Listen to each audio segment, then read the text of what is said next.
Brasil, 1888. A escravidão ainda existe, enquanto o resto do mundo ocidental já tinha virado essa página. Por que o Brasil demorou tanto para abolir a escravidão? Eu sou o Jorge, do Rota Incomum.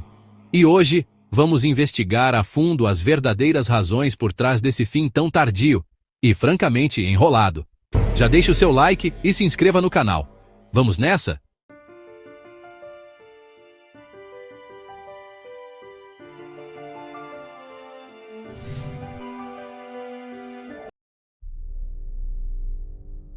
O Brasil do século XIX era uma terra de contrastes absurdos, um lugar onde a ostentação e a miséria conviviam lado a lado. No topo da sociedade, uma pequena elite privilegiada, cuja riqueza era medida em vastas fazendas, casarões suntuosos e no número de pessoas que possuíam. Essas famílias viviam no maior luxo, dando festas exageradas e desfrutando dos melhores produtos importados da Europa, enquanto seus filhos estudavam no exterior e sua influência se espalhava por todo o país. O poder deles não era apenas econômico, mas também social e político, moldando a própria estrutura da sociedade brasileira. Abaixo deles, milhões de escravizados ralavam em condições brutais, formando a espinha dorsal da economia do país. A esses homens, mulheres e crianças eram negados até os direitos mais básicos, forçados a trabalhar de sol a sol e submetidos à violência e à desumanização. Suas vidas eram marcadas pela dureza, pela incerteza e pela ameaça constante de serem vendidos ou separados de suas famílias. A riqueza do Brasil vinha do cultivo do café, do açúcar e do fumo, produtos que exigiam trabalho incessante. As plantações se estendiam por quilômetros, e os lucros que geravam enriqueciam os proprietários de terras, enquanto os trabalhadores escravizados não viam um tostão dessa recompensa. Todo o sistema econômico dependia do sofrimento deles, e os produtos do seu trabalho alimentavam tanto a prosperidade interna quanto o comércio internacional. O poder político estava concentrado nas mãos desses ricos fazendeiros. Eles dominavam os governos locais e o nacional, criando leis e políticas que protegiam seus interesses e reforçavam a hierarquia social. Sua influência garantia que o sistema escravista continuasse profundamente enraizado, e qualquer um que ousasse desafiar sua autoridade era rapidamente silenciado. Diferente dos seus vizinhos, o Brasil continuava um império, governado por Dom Pedro II. O imperador era visto como símbolo de estabilidade e continuidade no comando de uma nação apegada às velhas tradições, mesmo com o mundo mudando ao redor.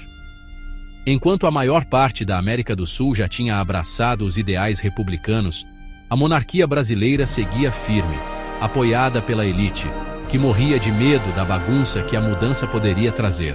Para justificar esse sistema, rolavam ideologias racistas, que diziam que a escravidão era algo natural ou até benéfico. Mas, apesar disso, as culturas de matriz africana deixaram uma marca profunda no Brasil. Os ritmos da música, os sabores da nossa comida e as práticas espirituais trazidas pelos escravizados se misturaram aos costumes locais, criando uma identidade brasileira vibrante e única, que a gente vê até hoje. O século XIX também viu a chegada devagar de novas tecnologias. Ferrovias rasgavam o interior e linhas de telégrafo conectavam cidades distantes. Essas inovações prometiam progresso, mas para os escravizados, o dia a dia continuava o mesmo. O mundo deles era de trabalho braçal pesado e incessante, com pouca esperança de liberdade ou melhora. Conforme o movimento para acabar com a escravidão ganhava força, a elite via seu modo de vida ameaçado. Eles se organizaram, protestaram e fizeram um lobby ferrenho para proteger suas riquezas e privilégios, resistindo a qualquer reforma que pudesse diminuir seu controle. A luta pela abolição virou uma batalha pela alma da nação, colocando interesses antigos contra a crescente exigência por justiça e igualdade. No fim das contas, o Brasil do século XIX era uma sociedade marcada por divisões profundas, e que duraram muito tempo. A escravidão não era só um sistema econômico, mas a base da ordem social, moldando cada pedacinho da vida e deixando um legado que ecoaria por gerações. Enquanto a abolição varria o mundo, o Brasil se agarrava à escravidão com unhas e dentes. A Inglaterra proibiu o tráfico, depois a escravidão em si, e botou uma pressão danada para cima do Brasil seguir o mesmo caminho. A Guerra Civil Americana pôs fim à escravidão nos Estados Unidos, e a notícia correu como rastilho de pólvora pelas Américas. A Revolução Industrial fez do trabalho assalariado o novo motor da economia mundial. Mas os barões do café aqui no Brasil batiam o pé contra essa ideia. O medo de um colapso econômico e de uma convulsão social mantinha esse sistema de pé. As elites brasileiras, pensando só no próprio umbigo, se agarravam à escravidão, mesmo enquanto o resto do mundo virava essa página triste da história. O caminho para a abolição no Brasil foi tudo menos simples. Foi um processo lento, frustrante, marcado por hesitação, manobras políticas e uma série de meias-medidas que deixaram milhões no limbo. Enquanto o mundo observava, os líderes brasileiros criavam leis que pareciam prometer mudança, mas na realidade, o progresso era dolorosamente lento e muitas vezes ilusório. A Lei Eusébio de Queiroz, de 1850, acabou oficialmente com o tráfico transatlântico de escravos, uma medida que foi celebrada tanto por abolicionistas quanto por observadores estrangeiros. Mas essa lei não aboliu a escravidão em si. As pessoas escravizadas que já estavam no Brasil continuaram em cativeiro, e o tráfico interno de escravos continuou a todo vapor. A lei foi um passo, mas apenas um pequeno passo, e deixou as bases da escravidão intactas. Em 1871, a Lei do Ventre Livre declarou que os filhos nascidos de mães escravizadas seriam considerados livres. No papel, isso soava como um divisor de águas. Mas na prática, a maioria dessas crianças era forçada a trabalhar para os senhores de suas mães até completarem 21 anos. A tal liberdade delas era adiada, condicional e frequentemente negada por completo. A lei criou uma nova geração de pessoas presas à servidão, com suas vidas moldadas por brechas na lei e promessas não cumpridas. A Lei dos Sexagenários, de 1885, foi outra suposta reforma. Ela concedia liberdade aos escravizados com mais de 60 anos. Mas poucos escravizados sobreviviam até essa idade, dadas as condições brutais que enfrentavam. Mesmo aqueles que conseguiam, muitas vezes eram obrigados a continuar trabalhando para seus antigos senhores, agora como trabalhadores livres, com pouca ou nenhuma mudança em seu dia a dia. Essas leis pareciam impressionantes no papel, cheias de juridiquês e selos oficiais. Mas para as pessoas que elas deveriam ajudar, pouca coisa mudou. A realidade nua e crua era que a escravidão persistia, e o sofrimento continuava. Muitas dessas leis eram o que nós, brasileiros, chamamos de para inglês ver. Foram criadas para acalmar os críticos estrangeiros, especialmente os britânicos, que pressionavam o Brasil para acabar com a escravidão. Mas essas medidas eram mais fachada do que mudança real, mais diplomacia do que justiça. O governo, profundamente influenciado pelos poderosos senhores de engenho e pelos interesses econômicos da elite, empurrou com a barriga em cada etapa. Cada nova lei era cuidadosamente elaborada para proteger a riqueza e o poder dos proprietários de escravos, garantindo que o sistema durasse o máximo possível. Para milhões de brasileiros escravizados, a liberdade real estava sempre fora de alcance, uma esperança distante, bloqueada por leis que prometiam muito, mas entregavam pouco. A luta pela verdadeira emancipação continuaria, enquanto o povo lutava para transformar palavras vazias em libertação de verdade. E então, em 13 de maio de 1888, veio a Lei Áurea. Assinada pela princesa Isabel, filha do imperador Dom Pedro II, a lei foi o resultado de anos de pressão de abolicionistas, intelectuais, políticos progressistas e, principalmente, da resistência ativa dos próprios escravizados. O contexto era de crescente insatisfação social, greves, fugas em massa e uma elite dividida entre manter seus privilégios e ceder à pressão internacional e interna. Entre os principais personagens desse momento histórico estavam a própria princesa Isabel, que ficou conhecida como a Redentora, o imperador Dom Pedro II e abolicionistas como Joaquim Nabuco, André Rebouças e José do Patrocínio. O processo de aprovação foi rápido. Em apenas 2 dias, a lei passou pela Câmara e pelo Senado, refletindo a pressão popular e o enfraquecimento do poder dos senhores de escravos. A Lei Áurea era curta e direta. É declarada extinta a escravidão no Brasil. Mas, apesar de seu simbolismo, ela tinha limitações profundas. Não previa indenização para os ex-escravizados, nem políticas de integração social, educação ou acesso à terra. Para muitos, a liberdade veio sem qualquer suporte, deixando a população negra à margem da sociedade, sem recursos ou direitos garantidos. As consequências imediatas foram ambíguas. Houve festas e celebrações nas ruas, mas também medo, insegurança e abandono.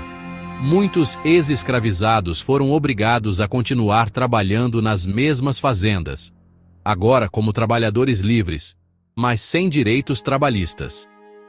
A elite rural, ressentida, passou a apoiar movimentos que levariam à queda da monarquia meses depois. A longo prazo, a Lei Áurea não resolveu as desigualdades históricas. A população negra continuou enfrentando racismo, exclusão e falta de oportunidades. O debate sobre a efetividade da lei é intenso até hoje. Muitos a veem como um marco fundamental, mas também como uma medida incompleta, que libertou sem garantir cidadania plena. Na época, a Lei Áurea foi recebida com entusiasmo por uns e com críticas por outros. Abolicionistas celebraram, mas muitos intelectuais e líderes negros denunciaram a falta de reparação e de políticas públicas. O debate sobre o significado da abolição e seus desdobramentos segue vivo, mostrando que a luta por justiça e igualdade não terminou com a assinatura de uma lei, mas continua até hoje. A abolição não foi só uma canetada da realeza, não. Foi conquistada na luta por um movimento diverso e corajoso. Abolicionistas como Joaquim Nabuco, José do Patrocínio, André Rebouças e Luiz Gama arriscaram tudo para acabar com a escravidão. As próprias pessoas escravizadas resistiam diariamente, com fugas, sabotagens e formando quilombos, verdadeiros refúgios de liberdade. Essa resistência toda apertou o cerco contra a escravidão e levou o debate para a boca do povo e para a pauta nacional. Jornais, comícios e campanhas públicas conquistavam apoio nas cidades. Movimentos abolicionistas internacionais também deram uma força, inspirando e apoiando os ativistas brasileiros. O fim da escravidão foi uma conquista popular, vinda de baixo, e não um presente da elite, dado de mão beijada. Em 13 de maio de 1888, a princesa Isabel assinou a Lei Áurea, apenas 2 frases curtinhas que oficialmente puseram fim à escravidão legal no Brasil. Esse momento marcou o auge de anos de luta, resistência e esperança entre as pessoas escravizadas e seus aliados.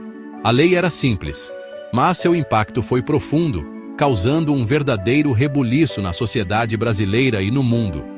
Quase 700 mil pessoas foram de repente declaradas livres. Pelo país inteiro, cidades e vilarejos explodiram em festa. As ruas se encheram de música, dança e lágrimas de alegria, enquanto famílias se reencontravam e comunidades abraçavam uma nova era. Para muitos, era um dia com o qual mal ousavam sonhar, um dia em que as correntes da escravidão finalmente se romperam. Mas a liberdade veio com um preço bem alto. Os recém-libertos não receberam terras, nem dinheiro, nem educação, nem qualquer apoio do governo para recomeçar a vida. Muitos se viram apenas com a roupa do corpo, forçados a navegar numa sociedade que nunca os tinha visto como iguais. A promessa de liberdade era real, mas a realidade foi dura e cheia de incertezas. Já os antigos senhores de escravos não receberam nenhuma compensação pela perda de sua assim chamada propriedade. Muitos ficaram uma arara, sentindo-se traídos pela monarquia e ameaçados pela mudança brusca em seu estilo de vida. A ordem social da qual dependeram por gerações virou de cabeça para baixo da noite para o dia, alimentando ressentimento e resistência na elite. A lei acabou com a escravidão, mas não fez nada para resolver as profundas desigualdades que a escravidão criou e deixou como herança. O abismo entre ricos e pobres continuou gigantesco. Ex-escravizados frequentemente viviam à sombra dos casarões onde antes trabalharam duro, lutando para sobreviver numa sociedade que lhes oferecia pouquíssimas oportunidades. Os recém-libertos enfrentaram não só a pobreza, mas também discriminação generalizada e uma incerteza danada sobre o futuro. Muitos foram empurrados para trabalhos mal pagos e exploradores, ou jogados para as margens da sociedade. O sonho da liberdade de verdade foi encoberto pela dura realidade do dia a dia, com famílias batalhando para conseguir teto, comida e dignidade. A Lei Áurea foi um começo, não o fim da linha.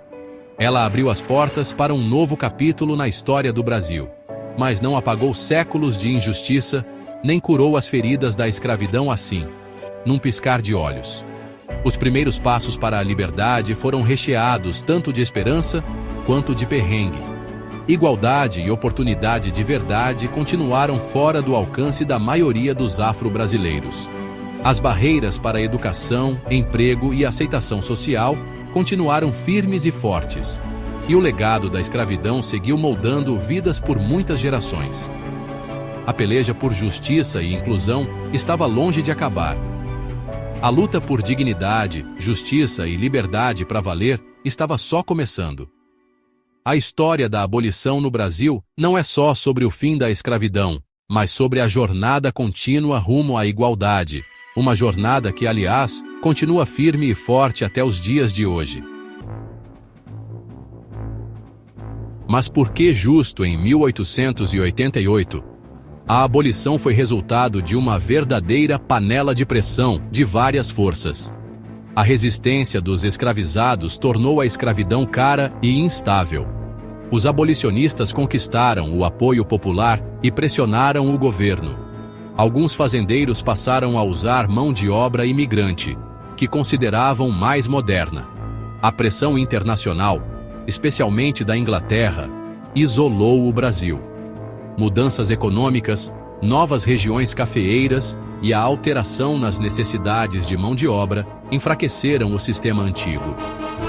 O empurrão final veio de uma combinação de desgaste interno, pressão externa e mudanças econômicas.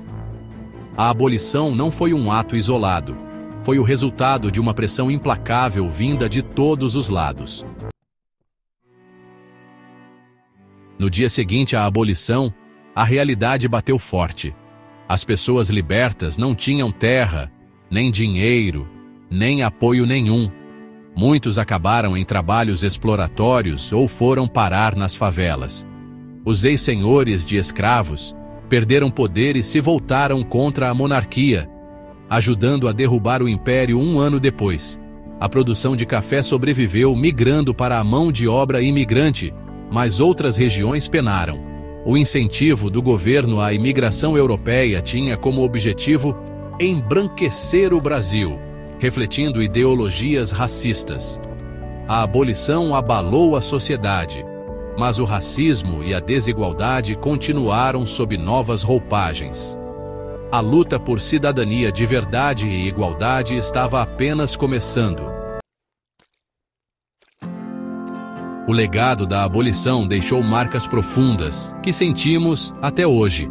Profundas desigualdades raciais e sociais persistem até hoje. Afro-brasileiros ainda enfrentam barreiras sistêmicas na educação, no mercado de trabalho, na saúde e no acesso à justiça. A ideologia do branqueamento moldou as políticas de imigração e a identidade nacional, muitas vezes tentando apagar as imensas contribuições do povo negro. Mas, mesmo assim, o povo afro-brasileiro sempre resistiu, através da cultura, do ativismo e da força da comunidade. Entender as complexidades da abolição é chave para decifrar o Brasil de hoje. A luta por justiça e igualdade continua. Muitos dizem que 1888 acabou com a escravidão legal, mas não com a opressão nem com a exploração. A abolição incompleta deixou a maioria da população negra brasileira à própria sorte, abandonada pelo Estado. O trabalho análogo à escravidão, com servidão por dívida, trabalho forçado, ainda é uma triste realidade no Brasil de hoje. O debate sobre as reparações está aí, pegando fogo. Será que existe uma dívida histórica por séculos de trabalho não remunerado e exclusão? A Lei Áurea foi uma libertação de verdade, um passo importante, mas com falhas, ou só um gesto simbólico? Comenta aí o que você acha. Afinal, o que é liberdade de verdade? A abolição não foi um ponto final, mas um divisor de águas numa luta muito mais longa. Compreender essa história é fundamental para construirmos um futuro mais justo. A luta por igualdade e dignidade continua, e as lições da história são mais importantes agora do que nunca.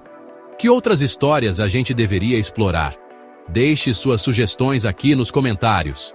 Deixe também o seu like. Até a próxima! Continue questionando, continue aprendendo e continue buscando a verdade.